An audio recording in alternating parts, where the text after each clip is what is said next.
I'm Chris Stafford, and this is Art, the podcast where we get to know the women from around the world of visual arts. If you don't feel it, I'll make you feel it. I'll show you what I mean. If you don't feel it, I'll make you feel it. I'll bring you to your name. If you follow me.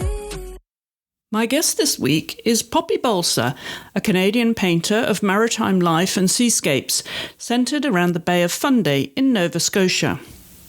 Poppy was born in St. Stephen's, New Brunswick, growing up in its environs before crossing the bay to settle in Nova Scotia. She has spent a lifetime close to the sea, developing a natural connection to its shoreline, which has given her a unique perspective and appreciation for its resources. Poppy is the oldest of 3 children. She has a brother Owen and sister Rosie. To parents Udo Böckel, a German immigrant and scientist, and mother Beth, a potter and homemaker. With a number of artists on both sides of her family, Polly was encouraged as a child to take an interest in arts, with access to a variety of crafts, but it would be later in life that she revisited her passion. Growing up in rural New Brunswick, Poppy attended Vincent Massey Elementary and Sir James Dunn Academy. She enjoyed the outdoors, especially the fishing village life and surroundings that would later make it a natural choice of subject for her paintings. In school, she enjoyed science and physics, so it was no surprise that she chose pharmacy school at Dalhousie University in Halifax, Nova Scotia, as the foundation for a career as a pharmacist. It was then that she met her future husband, Robert, who also became a pharmacist. The couple later moved to Digby, Nova Scotia, and while raising 2 children, Nick and Alice, Poppy resumed her painting. She's taken several workshops with artists that would become her mentors and inspiration. Poppy is an award-winning artist participating in plein-air festivals and competitions across North America. She's currently Vice President of the Canadian Society of Painters in Watercolor, and she is represented by galleries including the T-Shack Gallery in Halifax, the Amicus Gallery in Chester, the Flight of Fancy in Bear River, the Harvest Gallery in Wolfville, as well as Camden Falls Gallery in Camden, Maine. Welcome to the podcast.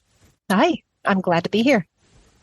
Now, I know you are in a particularly beautiful part of Canada, on the east coast there, and I've always lived in the area of the Bay of Fundy, so I'm curious now, it's fall season, it must be absolutely beautiful. What kind of view do you have from your studio? I'm really lucky. In my studio, I have a north-facing window, and it looks out through a valley towards the ocean, but I can only see the ocean in the winter when the leaves are gone, because I'm about 600 meters from the ocean. But it's hardwood trees. We have a sugar maple right in the middle of our yard, sort of at the base of the lawn, and then there's poplar trees that are golden, the maple's orange. There's beech trees that are sort of a rusty orange. It's lovely. And you enjoy painting au plein air for the most part, don't you? I really do enjoy painting outside. And if I'd have my druthers, I'd paint outside as much as I can. But, seasons happen, rain happens, and some paintings just take longer than you can do in an outside session. So I paint inside too. I'm wondering how cold you can be, when you're painting, before the fingers or the feet just say, okay, that's it, no more. And you've got a northwesterly wind howling at you, but beautiful light as well. It must be a balance, right? How much you can tolerate of the elements. It really is. And one thing I've discovered is good boots make so much difference. I upgraded a few years ago. I bought a pair of winter boots that are heavy, but they're heavy because there's 1.5 inches of rubber between my feet and the ground. And they tripled the time I could spend outside before I got cold. So I bundle up with those and snow pants and a 3/4 length down coat and toque and fingerless mittens. And being out of the wind makes a huge difference too. Now, if I'm painting in watercolor, I can only go out to about 5 degrees below freezing. After that, the water freezes. And even if I put, say, alcohol in the water so it doesn't freeze, it'll still end up freezing on the paper. So below that, I switched to oil paints. You started in watercolors, didn't you? I did. Yeah. Well, actually, I started in acrylics, but they were not going very well. And a friend suggested that I switch to watercolors. So I did, and I didn't look back. Talk a little bit about those different choices then, Poppy, because it was a transition for you and an evolution in terms of your painting, your style, and incorporating all of the elements of an artist. And when you change so radically from one medium to another, talk a little bit about that journey for you. I started with acrylics because both my grandfather and my father painted in oils, and I didn't want to paint in oils because I had a misunderstanding that they were either toxic or really challenging, and I thought that acrylics would be easier. And the issue with acrylics were I didn't understand at that time. I didn't understand color mixing, so I was struggling with learning how to mix the right colors, and also struggling with figuring out what I wanted to paint. And so the way it went actually is a friend of mine was opening a pottery shop on the main street in Digby, and she wanted some art for her walls. And so she asked me to do some paintings for her. And so I did some acrylics, and they were really bad. They were horrid. So she came to see them, and she's such a lovely, well-spoken person. She looked around at the paintings, and she said, "Oh, I thought you were going to do watercolors." And I honestly think, because we'd never talked, as far as I could recall, about watercolors, I'd never painted in watercolors since I was a kid. I really think that was the first nice thing she could think of to say. That wasn't, "You're not putting these on the walls in my shop because my pots will break."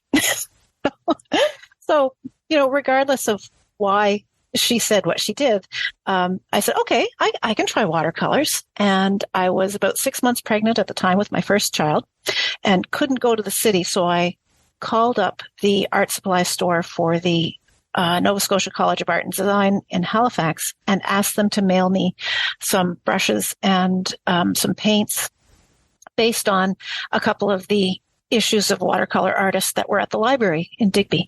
I'd gone through the magazine and looked at artists whose work I liked and just said, okay, well, they use these colors, so I'll order those. So they sent me the paints, and over the next while, I learned how to use them. And my son was born, and I discovered that watercolor was much more conducive to painting when there's a baby in the house, because acrylic dries so fast that you get the right color mixed and step away for 10 minutes and it's dry and you can't use it. Whereas watercolor, you can leave it for 3 days and come back and just add water and you're back to where you were. So that's how I ended up painting in watercolor. And then the oil paints, I picked them up for two reasons. One, to take a workshop with someone who was teaching seascapes and was an oil painter. So I went to take that workshop and I bought oils for that. And then I found them really useful for painting outside in the winter when it was too cold. So now I paint in watercolor and oil, and they're very different. That's a real challenge, isn't it? To switch from those two because they behave so completely differently. I don't feel like it's a challenge because I learned how to paint in watercolor first, and nobody told me that watercolors were hard. So I didn't know they were hard, and I just figured it out. And so having got the challenging bit of watercolor out of the way, which is when you make a watercolor painting, you have to paint around the areas that you want to stay white or light. If you paint through them with color, you can't go back and make them lighter later. I mean, well, you can. You can use white paint, but it never looks the same as the white of the paper. And that's what gives watercolors their sparkle, is that those little bits of white paper that might show through, or those large white areas that aren't painted. So having learned to do that first, making the transition to painting in oils was easier, I think, maybe than going the other way. And I'll approach a scene and think, okay, I'm going to paint that in watercolor. I know how I'm going to do it. Or I'll approach it in oils and think, okay, well, I know how I'm going to approach this, and I have a plan for doing it. So I think it's not a struggle anymore. But I will say sometimes I've started painting in one medium and thought, oh, shucks, I should, if it's a watercolor, I should have painted this as an oil painting. Or if I'm, painting it as an oil painting, I get halfway through and think, oh, I wish I'd done this in watercolor. So I don't know if that answered. Yes, it certainly does. It is an evolution, isn't it, of your journey, and which I want to tell your story, from way back when your early days of painting, because you come from a very interesting and artistic family from all mediums and a really, really interesting background. So it's really no surprise that you have become the artist you have. So let's start at the beginning, Poppy, where it all began. You were born in St. Stephen, New Brunswick in 1971. What are your very early memories there? Because your father, Udo Berkel, had a very interesting name. What was the origins of that? My dad came over with his family from Germany when he was 11 in 1952. And they came over, and apparently they brought the first Volkswagen Beetle to Canada, or one of the very first. Maybe it wasn't the first, but there were very few on the streets, and people would stop and point and laugh at this very strange looking car. But that's got nothing to do with art. My dad came over with his family from Germany, and his father was a painter then and continued painting for his entire life, and had a business as silk screener, printing fabrics, and had creative pursuits his whole life. And my grandmother could paint as well, and so I have a watercolor in my childhood home where my mom lives. There's a watercolor that my grandmother did in technical college, which is where she met my grandfather. So my dad painted when I was young. And then my brother and sister were born close together my brother was born when I was 9 and my sister was born when I was 10. And Dad stopped painting at that point and turned to making furniture, because with a growing family, sometimes you need more beds and more chairs. And so he made most of the furniture in our house. And in his later years came up with this design for a rocking chair that was really very comfortable and quite elegant looking. So he made a few of those to sell in the local gallery in town. That's the story of my dad. And how did your parents meet? They met at the fisheries, or they call it the biological station, but it's a fisheries research institution run by the government in St. Andrews, which is actually where I grew up. St. Stephen was where the hospital was, but I grew up just outside of St. Andrews in the country. And Dad worked there and Mom worked there for a season, and so they met there. And your father was a scientist? That's correct. What kind of a scientist? He had, I believe his doctorate was in marine biology. And when people asked him what he did, he would, with a bit of a grin, he would say, I count fish. But what he wasn't saying was he was designing sonar programs.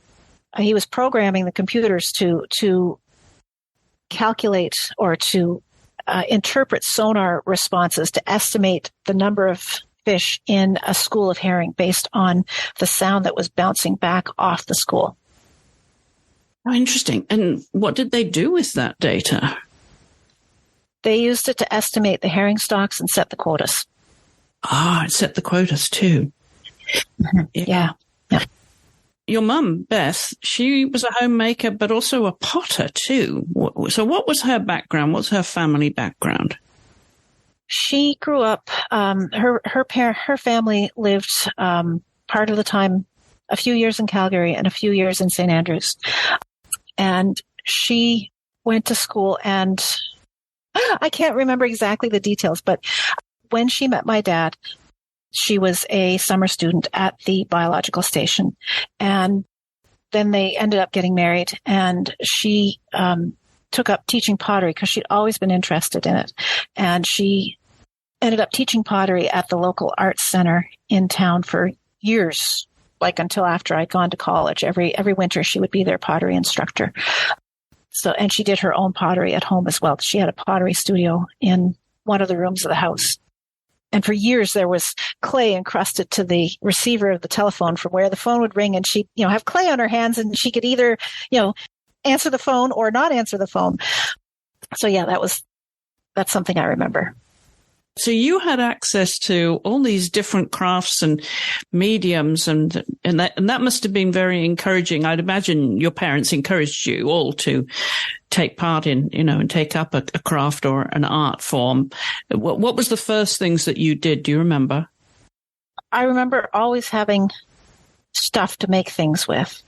And I want to give a shout out to the Canadian TV show, Mr. Dressup. I don't know if you've ever heard of it, but the Canadian Broadcasting Corporation had a show with this lovely gentleman named Mr. Dressup, who had a craft table where he would take household items like a shoebox and some tape and some paper and make these delightful things. And he just really encouraged kids to be creative and make stuff. So, Mom thought that was great. So that was one of the few bits of TV she'd let me watch was Mr. Dressup, so that I could be inspired to, make my own stuff. And so I always had stuff to draw with. I always had paints. I always had the ability to be creative. I remember when I was quite young, for whatever reason, I had an old muffin tin with poster paints mixed up, different colors mixed up. So there were 12 wells, each with a different color. And I'd fold up paper towels and dip the paper towels into the corners of the paper towel into the paint. And so the different colors would run together. And then I'd unfold it and there'd be this nice colorful design based on how I'd folded the paper and how I dipped it.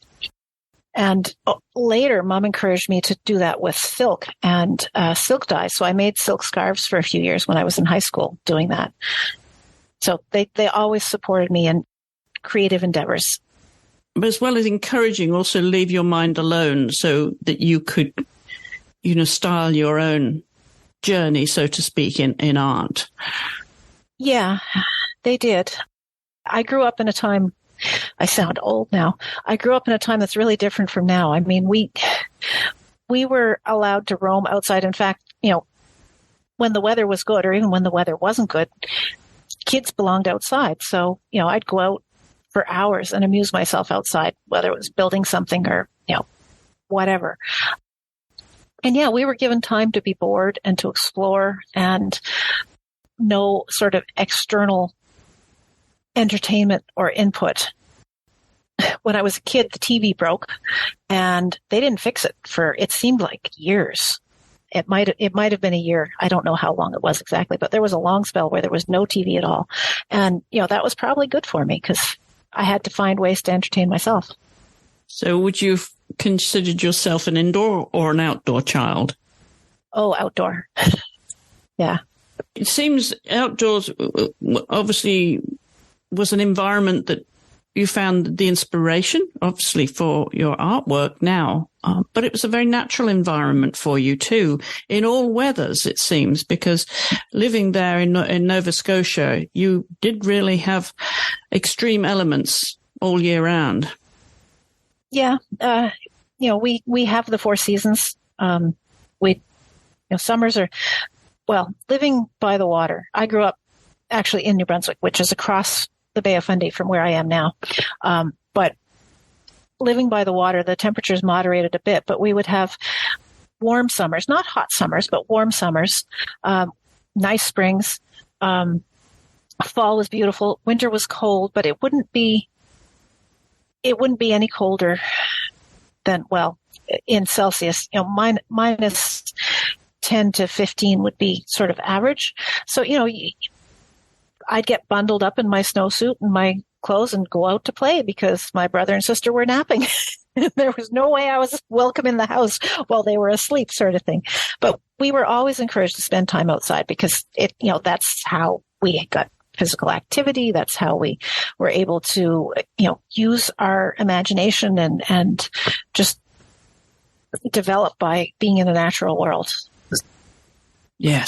Yes, I can quite see that. And which school did you actually go to? Because as you said, you grew up in New Brunswick. You moved a little bit either side of the Bay of Fundy there. What were the reasons for the move? And then how did that impact which schools you went to? Sure. Well, I grew up in New Brunswick and I went to the Vincent Massey Elementary in St. Andrews and Sir James Dunn Academy in St. Andrews. And even though it's academy, it was just, the local high school. When I was looking for a profession or a career, my dad encouraged me to become a pharmacist because he wanted me to be able to support myself. He said, you can't rely on finding a husband. You got to find a job that you can support yourself at, ideally one where you can work in a small town if that's what you choose. So he landed on the idea of pharmacist. I don't know how, but that seemed reasonable. So I ended up getting accepted to the College of Pharmacy at Dalhousie University in Halifax, and I graduated as a pharmacist in 93 and worked full-time as a pharmacist for many years, but gradually went part-time so that I could practice my art. While I was at school, I met the man who became my husband, and he's from Digby. So that's how I ended up moving to Nova Scotia, as we moved to his hometown. After a few years in the big city, we realized, we don't want to raise kids in the big city. We'd sooner do it in a small town. And the opportunity just sort of coincidentally arose for both of us to get jobs in his hometown at the same time, because he's also a pharmacist. So we ended up working in Digby and moved to Digby, and we're still here. And that is Robert, your husband. Robert, that's right, yes. Where was your art fitting into your life then through your educational years? How did you find time for it? I didn't, honestly. I was painting and writing stories, actually, in my high school years. I was writing fairy tales and illustrating them myself, but I didn't understand about quality paints. And so when I tried to paint with the watercolor set that I'd got when I was like 10, the colors were muddy and they were really dull, but that's also because I was painting on typewriter paper. I ended up painting with food coloring because it had, those are dyes and those colors are so jewel-like and bright, but not permanent. So anyways, I put all that away when I went to college because I had to focus on my studies. But I took up knitting as my creative outlet. So I knit my way through university. And it was just when we moved back to Digby that I picked up the paints again. Sort of when we got out of the city. That was in 2000. And what kind of child were you and student? How do you reflect on how you were in your formative years there, and what the teachers might have said about you and your fellow students? They would have said that I talked too much. And then they would have said it would be nice if I didn't draw all over the margins of my paper. But they would have also said that I was doing well in school. Sciences weren't hard. Sciences were interesting. So that's part of why pharmacy seemed like a good choice. I enjoyed chemistry. I enjoyed physics and biology and all that stuff. So, the school didn't come hard in high school. Some people go through high school and they don't have to do any work at all. I certainly did homework, but I enjoyed it. So it made school easy, or at least it felt easy. College, I did okay. I got through the program. I wasn't the top student, but I wasn't scraping through either. Yeah. What did you do for fun when you were not in school? Good question. In my college years, we would go skiing. I played, even though I'm not an athlete at all, I played every intramural sport there was, it seemed like, in college, from broomball to basketball to, well, I guess I didn't play intramural hockey, or I didn't do badminton, but softball, and, it was a way of getting out and getting some exercise, because being a student is very sedentary. And so to go, play pickup, whatever, was a way to burn off some steam and to see people that weren't in the same classes necessarily. How about curling? That's a major Canadian sport, that is, isn't it? It is, but I've never done it. I must confess. What were you dancing to? What was the music you were listening to that has stayed with you now and you like to listen back to? Oh, the dance music doesn't really stir me much. I listened to Enya. She had just become sort of big when I was in school. So when I was listening to music, I might listen to that, or other end of the spectrum. Well, maybe not other end of the spectrum, but I remember Phil Collins' album came out, so I listened to a lot of that when I was studying. trying to think of other artists, but of course I'm drawing a blank. And what about the written word? You were writing a little bit there and illustrating too. Tell us a little bit more about that. Well, see, my brother and my sister were a lot younger than me, and one way to keep them amused was to tell them stories.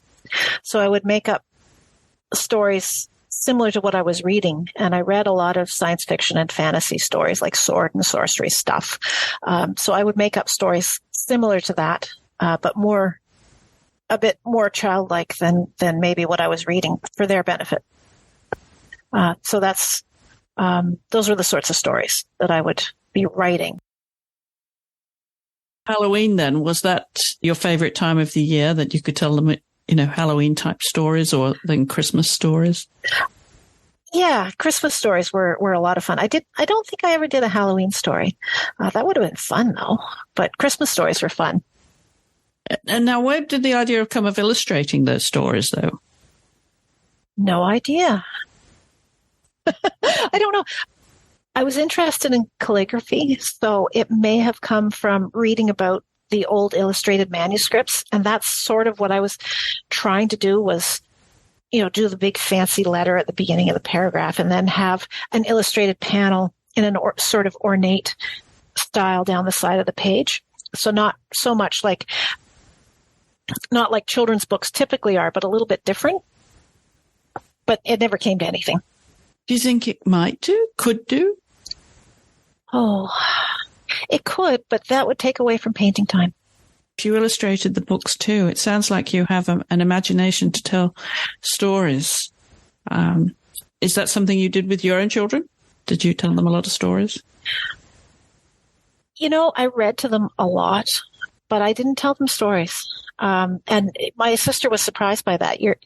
After my kids were almost too old for stories, when her kids were born, she asked if I had told my kids a lot of the same stories. I was like, I'd forgotten all about those. I didn't. What a shame. But that's all right. I read to them lots and lots, so they probably knew better stories that way anyways. Now, are you an avid reader, Poppy? Absolutely. Yeah. What do you enjoy reading? Oh, now I still enjoy made up stuff. Like I'm working my way through a fantasy series right now. But I enjoy mysteries. I don't like really gritty thrillers, like the stories where you're reading about the most horrible things people can do to each other. That I don't enjoy that at all. But a nice cozy murder mystery, or Ian Rankin's Detective Rebus stories in Scotland. I like those. How about poetry? When I come across some poetry, I really like it, and I think I should read more of this because this is interesting. And then I get busy and I don't. Your inspiration comes then very much from the sea, from the weather that's coming off the sea, the light, and everything that creates that atmosphere for you, all of those elements. Talk a little bit how that started to go through your mind and started to shape the artist that you are. Do you remember those early days, what the triggers were? Well, I'll go back before I was painting. I mentioned being outside a lot as a kid. In the summer, the house I grew up in, where my mom still lives, is right across the road from a long, narrow bay that's quite tidal. So at high tide, it's full of water. At low tide, the water is a mile away from the house. But anyways, once I was old enough to cross the road, I was allowed to go to the beach. And that's where I spent the majority of my summer for several years. I'd just get up in the morning and hop on my bike. And if I was, depending on which part of the beach I was going to or the shore I was going to, I would either bike to a spot where I'd leave my bike and go down to the shore, or just cross the road and go down to the shore there. And I would ramble for hours. And then Mom had this old Swiss cowbell on the back porch. And when it was time for breakfast or time for lunch or supper, she'd ring the bell. And if I heard the bell, I had to get home. And so I spent, I don't know how much time just rambling the seashore, exploring it. It wasn't a sandy beach. It was a gravelly, muddy, tidal beach, but there was so much to see. It was actually maybe more interesting than just plain sand, because there was rocks covered with seaweed with crabs underneath and snails, and watching the tide come in and cover the rocks or go out and leave stuff behind was really very interesting. And there was a weir across the bay, and a weir is a structure made out of nets that they use to catch fish.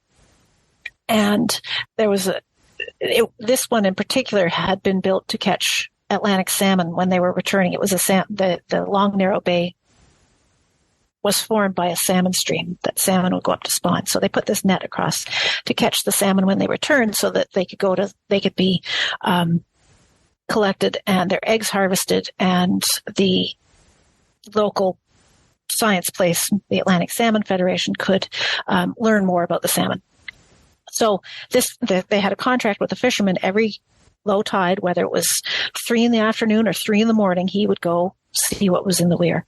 So that was always a source of great entertainment, to go there after the tide had gone out and after the fisherman, Murchie, had gone and collected the salmon out of the net. I was allowed to go into the net and see what was there. And there would be, who knows what treasures the sea would bring, whether it was a squid or an ugly little fish called a sculpin, or it was just so much entertainment.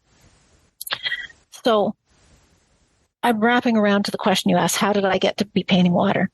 When I started painting, I realized that painting water is really interesting because it's so reflective. And so I started painting boats, because then I could paint the water around the boats. And there's a lot of fishing boats in Digby. It's a fishing town. So I started painting the scenes with boats so I could paint the water in them. And then after a couple of years of that, or 3 years of that, I was invited to be part of a fundraiser for the Art Center in St. Andrews, where I grew up. And it was a mystery fundraiser where everybody paints a 6x8 painting and you don't sign it. And we were encouraged to find a way to make it hard to tell who'd painted it. So I went looking for something really weird to paint. And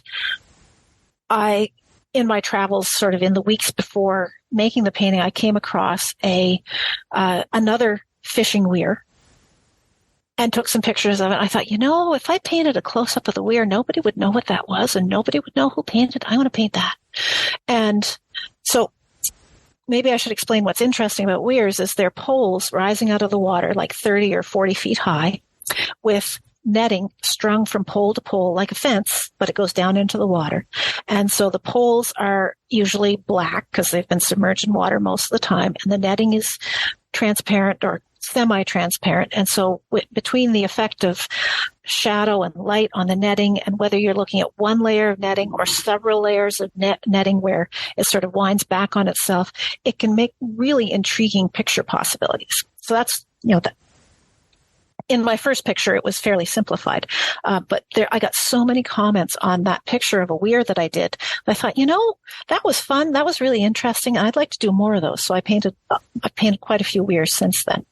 So that's sort of how my background exposure to the seashore has led into me painting water. What's your favorite light? That's a really good question. I typically most enjoy painting scenes looking into the light.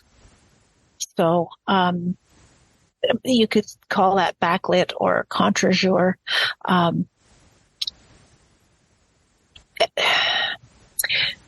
It's often quite strong lighting, so it doesn't really matter if it's morning or afternoon. But I tend to like to have a lot of light coming sort of towards me in the scene so that I can work with that. And it's really bouncing off the water, isn't it? Yeah. When you were a child, who was influencing you in terms of their work? Were there any artists that you particularly admired? Did you develop a following with, of any particular artist's work? Well, looking back, I really was lucky in my the house, in my home growing up, my mom had some art books. So she had a book of paintings by the Group of Seven. She had a book about Emily Carr. So I was able to look through those. She had a book of Renaissance art. She had some of her ceramics books, so I could look at that. I most remember, and I'm sure this is so stereotypical, but I had every year she'd give me a calendar of paintings by Monet. So, and I really enjoyed looking at those. So that was an inspiration. My grandfather's paintings were rougher than Monet's, but same sort of broken color. So I would look at those too as a way of, how do you put paintings together? How do you apply the paint? Not consciously, but I did look at it and try and was exposed to that. So that helped. And you studied with a few artists, haven't you, over time? Talk about those that you've chosen. Sure. When I started painting in watercolor, I had a new baby, so I couldn't go to I couldn't go to courses much. But I will say, again, incredibly lucky. My in-laws live across the road from us, and my son was maybe 6 months old and there was, I don't know how it came up, but there was a woman teaching a color theory class half an hour away, and she was an acrylic painter, but it was 2 hours on Wednesdays every week for like 6 weeks. And my mother-in-law said, I'll look after the baby, you go. So I did. Her name was Janina Wessenhagen, and she's since passed away, but she was what I would consider a real artist. And I hadn't met many real artists, but she had spent her life doing artistic things. Spent time in Greece painting and spent time in New York painting, and how she ended up in Nova Scotia. I don't recall, but she gave me a lot to think about and helped me get past those terrible muddy acrylics I'd been making just a few months before. I did mostly watercolor theory when I was in her class, because color theory is color theory, and she was able to help me with that. But so that was the first sort of art course I took. After that, I took some more local classes. There was another watercolor painter. Her name is Louise Williams, and she's a lovely painter, lives in the next town over in Annapolis Royal. And then I went to a watercolor symposium put on by the Canadian Society of Painters in Watercolor in Cape Breton, which is a beautiful countryside as well. And that's where I got to meet a lot of very gifted watercolor painters from across the country. And I ended up applying to join that group the next year, and I was elected to their membership. So that gave me the opportunity to be exposed to a wider range of painters. And I met a painter by the name of William Rogers there, and he's been a mentor for years now, and he really helped me with my painting. So did you give up your job as a pharmacist then once you started a family? No, I worked until I gave up my license at the end of 2018. My first child was born in 2003, and I took 9 months off of parental leave, and then my husband took 3 months of parental leave while I went back to work, and we were working at the same store. And it's hard to find pharmacists in a small town. So the next few years, we worked back-to-back shifts. So one of us would be home with the child and the other one would be at work. And then when my daughter came along, it was sort of the same thing. And there would be times when I'd have the kids at home and I'd drive to work, and the kids would be in the car, and I'd drive up to the receiving door of the store, and I'd go in the receiving door, and my husband would come out, and he'd let me know what I needed to know for the rest of the day. And so he'd go off with the kids, and I'd go to work. And we did that for a few years. And then we ended up, both of us moving to a different store, which we stayed at for a while. And then I eventually gave up my license. And I was glad I did it, because I'd been painting, sort of on the side for years. I did cut my hours back, actually. When we went from the one store to the other store, I went part-time and was able to paint more at that time. And gradually I was working about an hour a week, a day a week in the pharmacy and painting the rest of the time. So what was the pivotal moment then, Poppy, when you decided you were going to put pharmacy behind you and become an artist? Well, my husband was running the second store that we went to. He was a part owner. He was running that. And every now and then he'd need someone to relieve him so he could go to a meeting or go repair something, or he needed to have someone on call that he could have come in and work for him. And I was that person. So when we sold the store and he was no longer having to fill those shifts, I could say, that's it. You don't need me anymore. I'm done. So you found a certain artistic freedom then that you hadn't had ever in your life, I suppose, to really focus on what you wanted to do with art. Yeah. I mean, I was still balancing two teenagers in the house and aging parents and a vegetable garden. I've been so lucky to have the time to devote to my art that many people don't have the privilege to do. And now, does it have to be commercial for you? No. I try to paint what I want to paint, if that's what you're asking. My husband's still working, so he can support us as well. So, but it is very gratifying to make a painting that I want to make and either put it on my website or take it to a gallery and have somebody say, oh, wow, that painting is too beautiful, or, I have too much of a connection with that painting to leave it there. I've got to take it home with me. So you don't have to sell it, but clearly that's the pathway you chose to show in galleries and so on. You're in a few galleries, aren't you? I am, yeah. Yeah. And so nowadays, how much time are you spending with your art? Now you've got children that are teenagers. Well, your son's 20 now, isn't he? That's right. And my daughter started college this September. So this year is going to be different than other years. Because, one less kid in the house. No, mind you, my son was away for a while. Now he's come back. So, and it's lovely to have him here.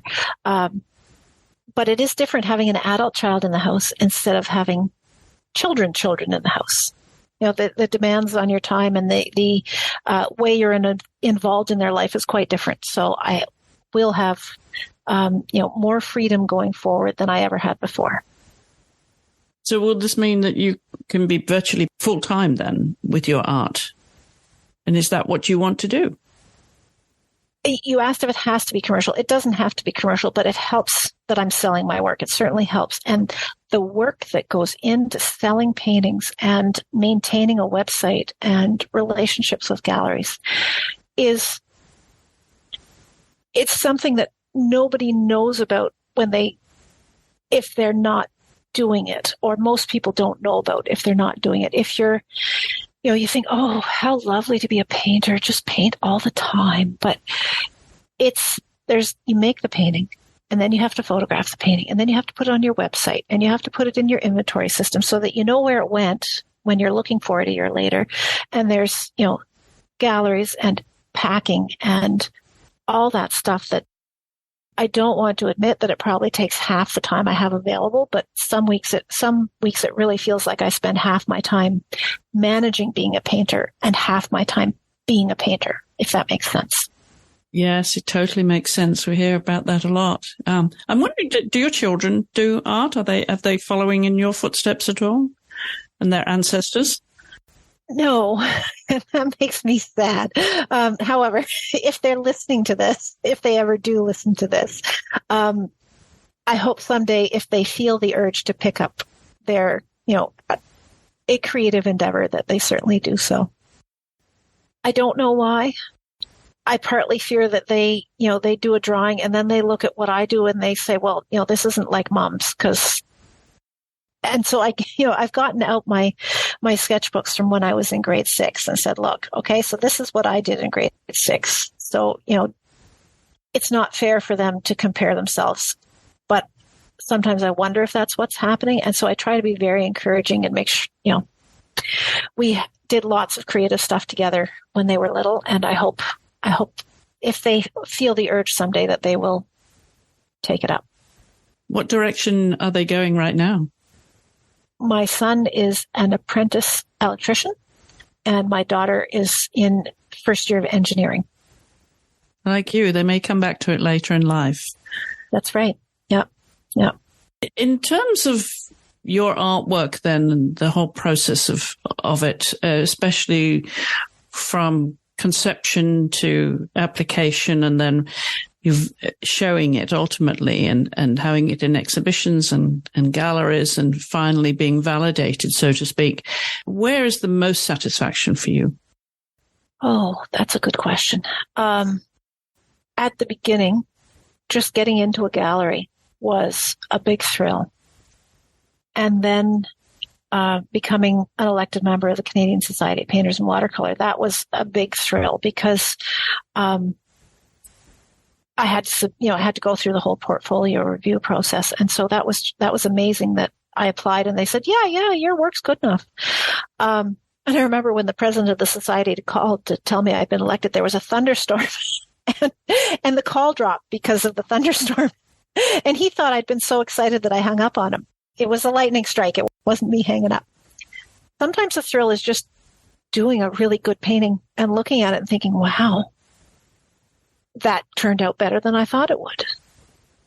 But I do continue to enter shows. And I enjoy getting paintings into the shows in the Oil Painters of America, because that helped me feel like, yeah, I really, even though I started as a watercolor painter, I guess I really am an oil painter now as well. What do you like to hear about your paintings then? What are some of the common reactions to it? People will say, I feel like I'm there. I feel like I'm in that spot. Or I can hear the waves is one that I've heard more than once, and I like that when it's an ocean painting. I remember the first time a painting made somebody cry. I painted a picture of my brother and sister and mom and dad in a canoe. And I painted that for my mom for Christmas years ago now. And I gave it to her for Christmas, and she burst into tears. And I didn't know if that was a good thing or a terrible thing, but it turned out it was a good thing. But that sort of response when somebody looks at a painting and is moved by it that deeply, that's really cool. And I've had that response to other people's work, looked at a painting, or in one case it was a print, and I just my eyes welled up, and I was like, okay, I've got to buy that. Are you a collector yourself? I am. What do you like to collect? I like to collect paintings that friends of mine have done. I like to collect paintings from artists whom I admire. The one I was talking about that made me cry, I'm embarrassed now. I don't remember whose print it was, but it was a print of a bird's nest with a little Lego figurine crawling out of it. It sounds very quirky, but it was just sort of, because my kids loved Lego, I just looked at it and it just spoke to me. So, and I wish I'd looked at the name on it. It was several years ago I bought it, and I should know, but. So when you reflect on your life so far, Poppy, what would you consider to be the major milestones, the turning points? That's a tough one. Well, moving to Digby out of the city. Any life-changing events? Having children certainly changes your life. I couldn't be more pleased with how my kids are turning out. Touch wood. They're finding their own path. They're both doing well in the paths they've chosen, and so I'm delighted. I suppose another life-changing event would be that we bought a sailboat years ago. And that got me on the water and gave me a whole new direction as far as painting. So it wasn't supposed to be a life-changing event. It was just supposed to be, buying a boat for, some fun. So do you paint when you're on the water? I do. Yep. A different perspective. Huh? It is, yeah. And being on a boat is a lot of time sort of just getting from point A to point B, because we have a sailboat. It's slow. You don't go places fast in a sailboat. It's slightly too fast to actually paint one scene when you're underway. But it's too slow to get anywhere quickly. So I end up spending a lot of time looking at the water going by, or looking at the clouds and how the clouds are interacting with the surface of the water to change the color of the water. And, looking at the atmosphere and looking at, how the shore going by looks based on, all the factors that are there. So I spend an awful lot of time on the water observing, and some time on the water painting. A lot of being on a boat is hold this rope and pull when I tell you. You can't do that and paint at the same time. Do you photograph so you have some references? I do. Yeah, for sure. I can't really paint from somebody else's photo.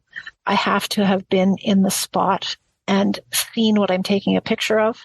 So the photo is a cue for remembrance rather than the be all and end all.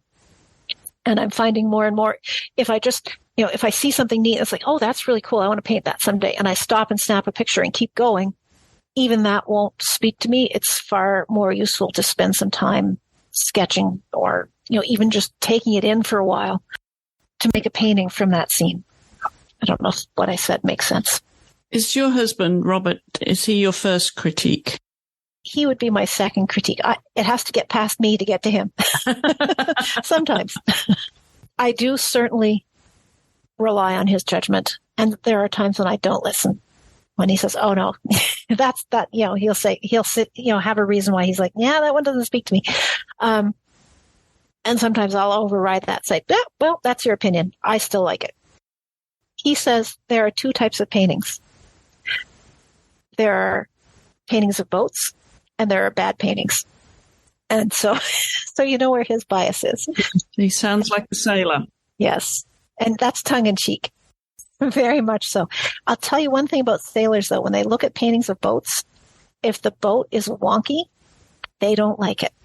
And so that, critique from not just Robert, but critique from sailors. When I do pictures of boats, when a sailor looks at it and says, what is that? Or, that line doesn't actually connect to anything. Or, I learned a lot, especially in early years, that I really have to pay attention to how the boat is constructed. And I have to paint a boat that looks like it's going to float. Technically correct. Yeah. It doesn't mean it has to be rigidly painted or detailed, but it has to not give someone who knows boats the heebie-jeebies looking at it. Yes, they have to believe it. Mm-hmm. It has to be convincing. Poppy, where can we find your work now in galleries? Where are you showing? I'm showing in the United States right now. I'm at Camden Falls Gallery in Camden, Maine. And in Canada, I'm at Handworks Gallery in St. John, New Brunswick. And I just started showing there. I'm at Teichert Gallery in Halifax, at Harvest Gallery in Wolfville, and the Flight of Fancy in Bear River, Nova Scotia. And the Flight of Fancy was the first gallery to take me on, apart from my friend's gallery with the pottery. And what are your aspirations for the future? Oh, to become a better painter. I want to make the most convincing paintings that are compelling images that people enjoy looking at for a long time. Well, they are beautiful works that you're producing, so long may that continue, Poppy. It really is gorgeous to look at your work and the light. I thoroughly enjoy the water, the light, the atmosphere, the water rushing at the shore too, the atmosphere that you create with those. So long may that continue. And I want to thank you for being my guest this week. It was my absolute pleasure. Thank you very much, Chris. If you scroll down the show notes accompanying this episode, you'll find a link to Poppy's website and her social media, where you'll also find our social media link to Instagram, where you can leave your comments, questions, suggestions for guests. We always love to hear from you, what you think about the show, and if you have a moment to share that with someone who you think might enjoy the show too. We always appreciate that. My thanks again to my guest, Poppy Balser, and to you for listening. I'll be back next week with another guest from the world of visual arts. The Art Podcast is produced and edited by me, Chris Stafford, and is a Hollowell Studios production.